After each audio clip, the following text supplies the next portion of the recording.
One of the things that really affects me the most when I land in Honduras and we get on the bus to start our journey to the village, I think about the housing I just left, and then I see the housing along the way,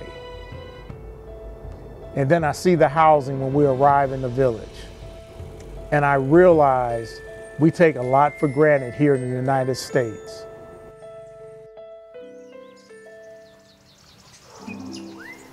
I feel at home right now here in the Agulta Valley at the ranch.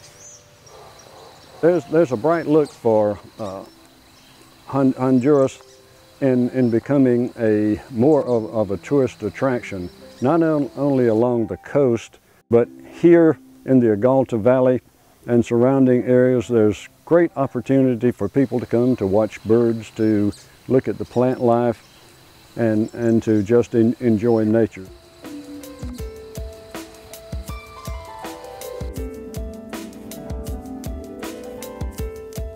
Healthcare in third world countries is very, very spotty. The government does not put a whole lot into it, and there are not enough physicians to take care of all the people.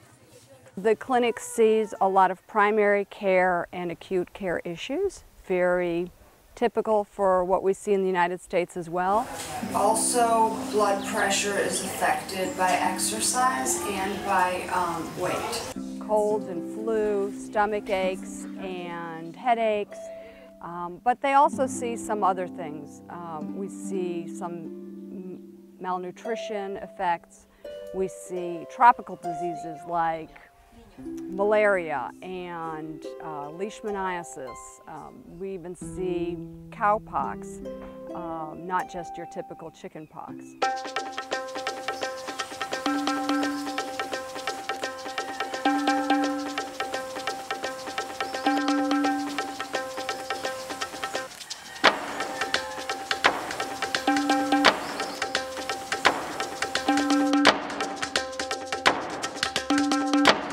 Just having fresh water in a house, we take it for granted, but for the folks who live in these villages, fresh water is not something that's automatically given to them. When children are sent to get water from wells and they come back home, oftentimes they make little stops along the way, and that water gets dirty. Sometimes they don't even make it to the actual well. So who knows what kind of water actually finds its way back to the house. So we were building and installing stands and water filtration systems that are very easy to use, very easy to clean for the people to use in their homes. I mean, the key thing, I think you understand across the world, there's water. The problem is clean water. And so to be able to provide clean water, because it really affects everything, and that's, studies have been shown that if you actually provide clean water, the actual communities grow in a lot of different ways. Number one, you have the lower mortality rate. You end up having less diseases. It's the case down here. These projects are best when the people are involved.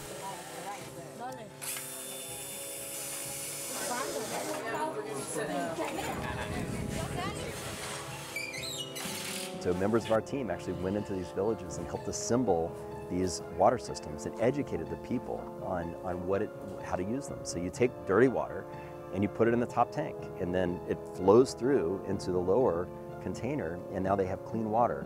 This will definitely help improve the quality of life of these people. Without having a clean water system where they were getting their water, it was filled with E. coli and lots of what they call fecal coliform, which is waste bacteria. And what it has is a bucket, two buckets, one bucket on top and one bucket on the bottom, connected with a filter. So that's our feed bucket. So you put the dirty water into that, and it goes down through the filter. And we built these wooden stands for them to sit on. They've been instructed on how to take the syringe that we provided to them and use the clean water to clean out the filter. This comes out when they want to clean it. They run the water through it. And so you take all that into effect, it's very rewarding to be able to say, okay, I played a small part in at least helping this community have clean water.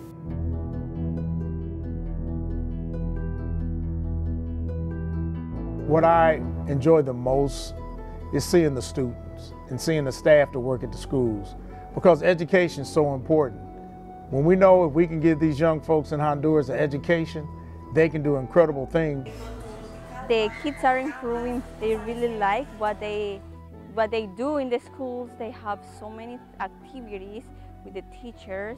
When you can give a person hope then they believe they can do something. And when a person believes they can do something, they'll put the work in, and regardless of where they're coming from, regardless of the poverty, or regardless of how much money they have, when you have hope, you can do incredible things. Many of them don't have opportunities to travel to different schools because that is far away. And many of them, they have to walk a lot to be able to be here and to be able to have the education, the quality of education that HOI is providing. Anything is possible in this valley. The children are that bright. All that it takes is us rolling up sleeves and coming down and helping them get the resources they need. And I had the opportunity to keep moving, to go to primary school, middle school, high school. These children had never seen a computer until they walked into that computer lab at the Hope Middle School. I've been searching my whole life to find my own place. Maybe it's the party talking or the chocolate fondue. Max and I had the opportunity to sing to the kids and sing with the kids and hear about what they wanted to be when they grow up. Can't have my one explanation. You and I were just meant to be. Say goodbye, say goodbye. You wouldn't hear a lot of kids back in the U.S. talk about the same professions, they wouldn't want to get into the same professions, but it's different because they were saying that they wanted to be doctors or stylists or engineers, or a lot of kids, young kids, saying they wanted to be in the military. My name is Catherine Hernandez. I want to be dress designer. My name is Arnold Barahona. I want to be soccer player. My name is Hilda Ortiz. I want to be engineer. Hello, my name is Mario Soto.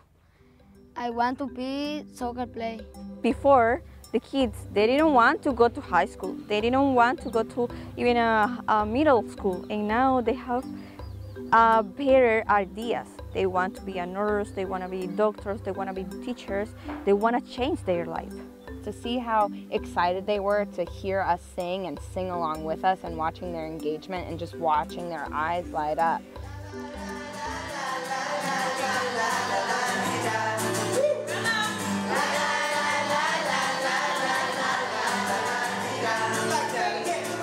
One of the great thrills was to see the bridge completed that we started last year. The fact they no longer had to run across that street, that busy highway, two-lane highway, and hope they were safe. It's a big road for down here, and trucks travel pretty fast. The beauty of the bridge is how safe it now is for the staff and the students and the folks in the community to go between the middle school and the elementary school. And that made all the work worth it. And it was so awesome to come back and to see that bridge in effect in this valley. And when you look at it, it makes a statement. And when you look at that statement, you see next to it, the Esperanza Institute, the Hope Middle School and the Hope Institute. It's really exciting. It makes a statement for what is going on behind the walls of these classrooms, and most importantly, in these children's minds as they learn and grow.